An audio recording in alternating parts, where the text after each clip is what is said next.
अगर स्कूल में पढ़ाने वाले अध्यापक भी ट्यूशन भी पढ़ाते हैं तो फिर क्लास में वे क्या पढ़ाते हैं?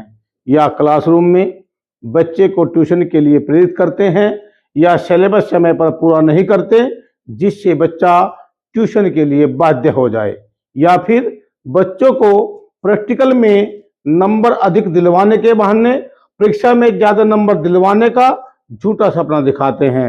आइए समझते हैं।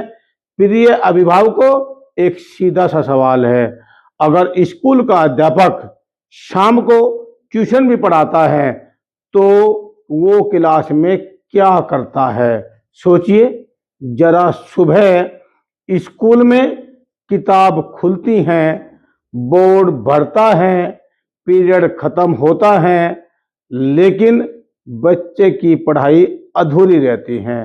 बच्चे का कॉन्सेप्ट अधूरा रहता है, कॉन्सेप्ट क्लियर नहीं होता है, बच्चा समझ नहीं पाता है। यदि कोई बच्चा हिम्मत करके पूछ भी ले तो उसको अध्यापक तेज आवाज में दबा देता है और ऐसे बच्चे पर कई सवाल छोड़ देता है।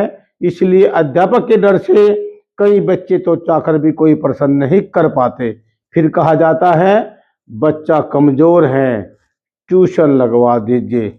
अब आप समझिए, कमजोर बच्चा है या कमजोर सिस्टम है? सच्चाई यह है, जब वही अध्यापक, विषय वही है, किताब वही है, स्कूल में समय पूरा करता है और ट्यूशन में पूरा पढ़ाता है। जो किताब स्कूल में अप्रैल से जनवरी तक पूर्ण हो जाती है या फिर फॉर्मेलिटी कर दी जाती है, तो उस समय किताब को वही अध्यापक ट्यूशन में केवल 90 दिन में पूरी कैसे कर देता है?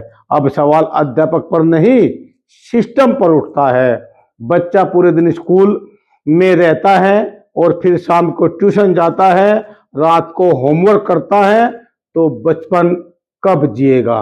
सोचना कब सीखेगा? और सबसे खतरनाक बात, अभिभावक सोचते हैं स्कूल अच्छा है इसलिए ट्यूशन जरूरी है। अधिक अंक जरूर आएंगे। अगर स्कूल में सही पढ़ाई होती, अध्यापक ईमानदारी से पढ़ाते, तो ट्यूशन मजबूरी नहीं विकल्प होती। इसलिए मेरी अभिभावकों से अपील है, स्कूल से पूछिए क्या अध्यापक को ट्यूशन की अनुमति है? क्या क्लासरूम टीचिंग की निगरानी होती है?